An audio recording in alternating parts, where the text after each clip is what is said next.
Comenzamos nuestra sesión 4 y está referida al derecho a la consulta, sus alcances normativos, cómo implementarla y sobre todo su tratamiento en el marco nacional.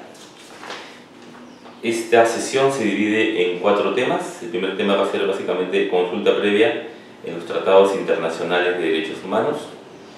Luego va a estar referida a la petición de la consulta, que es en concreto cómo se solicita el proceso de consulta. Los mecanismos para defender, para exigir esta medida, y vamos a terminar con un caso emblemático que es el caso Chadín II, el caso de una represión. Dicho esto, entonces comenzamos con el primer tema, que es el tema de consulta previa en los tratados internacionales de derechos humanos, o también conocidos como instrumentos internacionales de protección de los derechos humanos. La consulta previa es un derecho que está reconocido fundamentalmente en un tratado internacional, y este tratado se llama Convenio 169 de la OIT. Nuestro país ha firmado una serie de tratados, ¿no es cierto? Pero fundamentalmente hay 2 tipos, lo que se llaman tratados y lo que se llaman declaraciones. Los tratados son firmados y ratificados por el Estado peruano, y en esa medida son leyes que se incorporan en el sistema jurídico, en el ordenamiento jurídico. Las declaraciones son instrumentos internacionales, pero al no haber sido ratificados por el Estado peruano. Por ejemplo, la Declaración de las Naciones Unidas de los Derechos de los Pueblos Indígenas es una declaración que no es en sentido estricto obligatoria, ¿no es cierto? Es un instrumento que de alguna manera fija objetivos.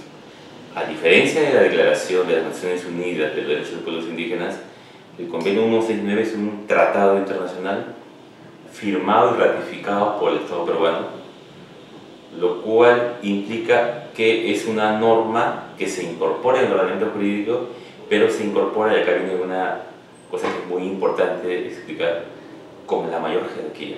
Es decir, tiene la misma jerarquía que la Constitución política. Esto es muy importante porque toda norma de rango inferior, como puede ser una ley, un decreto supremo, tiene que adecuarse a la norma de mayor jerarquía. Es decir, si hay una ley, hay un decreto supremo, una decisión del Estado que va contra la Constitución, que va contra el Convenio 169, esa decisión o esa norma tiene un problema de validez, es decir, tiene un vicio de nulidad. Entonces, el derecho a la consulta, que es un derecho reconocido en el Convenio 169, ¿no es cierto?, es un derecho que tiene su fundamento en una norma de rango constitucional, como es el convenio.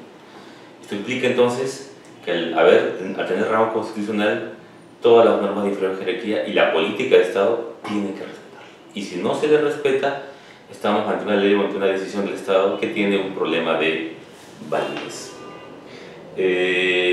Hay otros instrumentos que también recogen derechos de pueblos indígenas y también recogen el derecho a la consulta. Lo mencioné, además del Convenio 169, la Declaración de las Naciones Unidas de los Derechos de los Pueblos Indígenas, y tenemos otros instrumentos, pero sobre todo tenemos un conjunto de sentencias de la Corte Interamericana. La Corte Interamericana es parte del Sistema Interamericano de Derechos Humanos, que es un mecanismo de protección supranacional. La Corte Interamericana ha resuelto varios casos, varias denuncias de pueblos indígenas de diferentes países de América Latina. Y la Corte, cuando ha resuelto esos casos de pueblos indígenas fundamentalmente contra el Estado, ha desarrollado un conjunto de reglas en sus sentencias que son de cumplimiento obligatorio para el Perú. Es decir, aun cuando son casos donde el Estado no ha participado, las reglas que la Corte Interamericana ha establecido para resolver casos de pueblos indígenas, casos de afectación a derechos de pueblos indígenas, las reglas que la Corte ha establecido se aplican al Perú. Por eso es importante también no solo mirar el Convenio 169, sino mirar este conjunto de sentencias de la Corte Interamericana, porque ahí hay reglas jurídicas obligatorias que regulan, que permiten completar, precisar mejor el contenido y los alcances del derecho a la consulta. Entonces, en resumidas cuentas, tenemos Convenio 169 y tenemos jurisprudencia de la Corte Interamericana de Derechos Humanos que, a propósito de casos que han sido presentados, ¿no es cierto?, por Paraguay, Surinam, Nicaragua, ¿no?, por pueblos indígenas de esos países. Aparte de eso, también hay que revisar ya a nivel interno la ley de consulta, su reglamento y un reciente procedimiento de petición que se ha establecido, pero también hay que revisar la jurisprudencia del Tribunal Constitucional peruano, porque ya hay un conjunto de casos, cerca de 10 casos, donde el tribunal se ha pronunciado sobre el hecho de la consulta, y lo que el tribunal establece en sus sentencias, de igual manera que la Corte Interamericana, sienta un precedente obligatorio, es decir, las reglas que el tribunal establece cuando ha resuelto casos sobre consulta previa, son también reglas de cumplimiento obligatorio para todo el Estado y para los particulares. ¿En qué casos debe aplicarse la consulta previa? Tenemos claro el marco normativo, ¿no? Convenio 169, sentencias de la Corte Interamericana, ley de consulta, su reglamento y el procedimiento de petición. Tenemos la Constitución Política, tenemos sentencias del Tribunal Constitucional, en principio. Todo ese conjunto de instrumentos normativos son obligatorios. ¿En qué caso se aplica la consulta previa? Esta es una pregunta muy importante precisar. Esta pregunta nos remite a otra pregunta, es ¿quiénes son pueblos indígenas? El Convenio 169, el derecho a la consulta y los demás derechos que contiene el convenio se van a aplicar a los pueblos indígenas. ¿Dónde se define quiénes son pueblos indígenas? En el artículo 1 del Convenio 169. Y acá estamos entrando ya a materia que es muy importante. El convenio establece lo que se llaman requisitos objetivos y requisitos subjetivos. En realidad lo que hace el convenio es establecer dos requisitos objetivos y un requisito subjetivo. Son requisitos para que un colectivo sea considerado pueblo indígena. ¿Ya? ¿Cuáles son los dos requisitos objetivos? El primer requisito es descender de un pueblo originario. Estamos utilizando el nombre que utiliza el derecho internacional de los pueblos indígenas. Es de pueblo originario. ¿Qué es un pueblo originario? En principio es un pueblo que existía antes de la conquista. Entonces yo tendré que demostrar que desciendo de un pueblo que existía antes que llegaron los españoles. Después vamos a ver cómo el convenio admite otras posibilidades, ¿no? Pero en principio la idea es descender de un pueblo originario, un pueblo que existía antes de la conquista.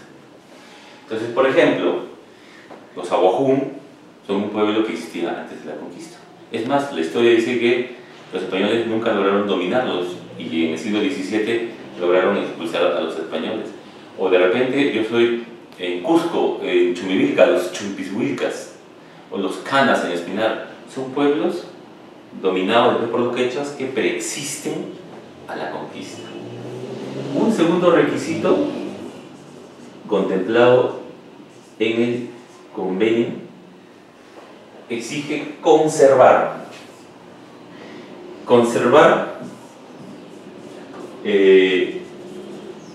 un conjunto, dice el convenio, de instituciones sociales, culturales, religiosas, políticas.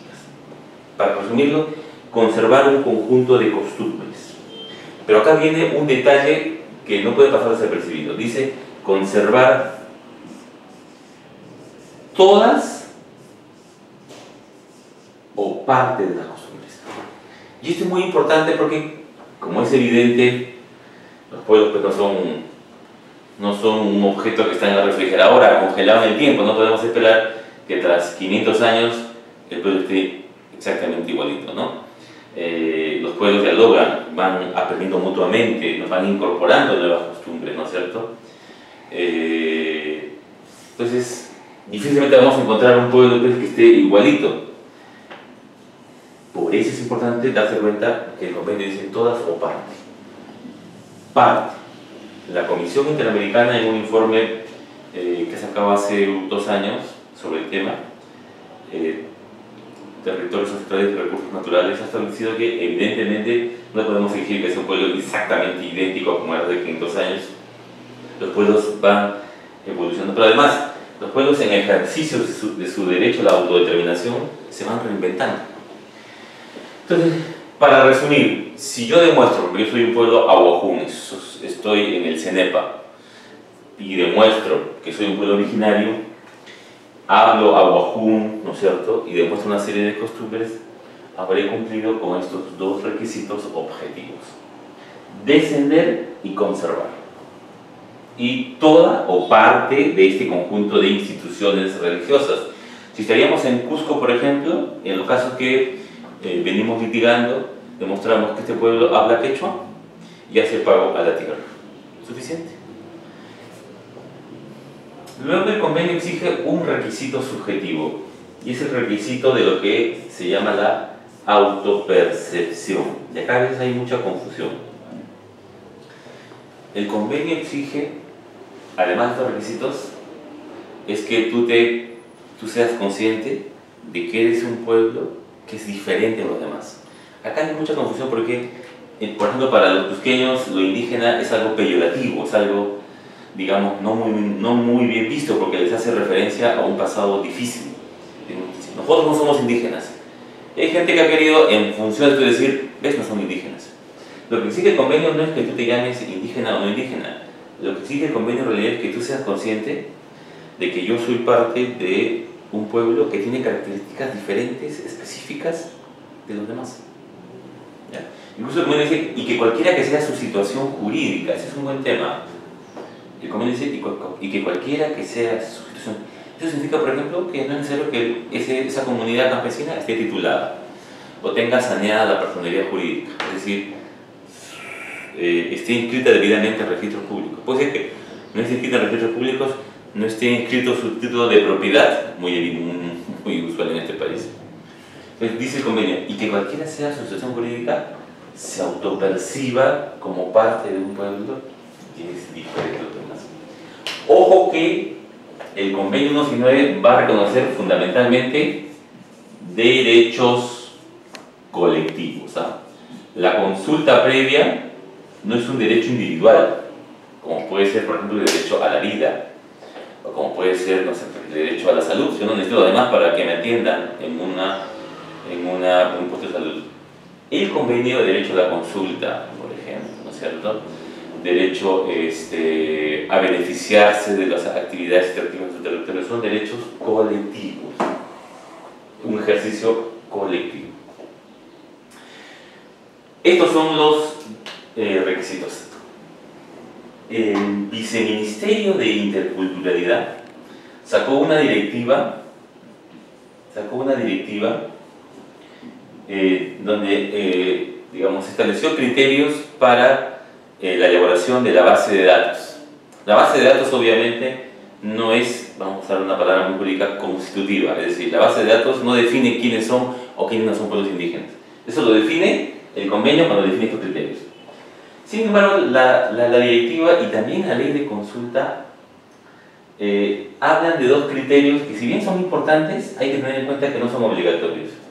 Habla de la necesidad de mantener la lengua nativa y habla de la necesidad de permanecer en el territorio ancestral. Estos requisitos, como ustedes, como se pueden ver si revisan el artículo 1.1 del convenio, sobre todo, no son requisitos que el convenio exige para ser considerado pueblo indígena. Y esta directiva no es tan clara.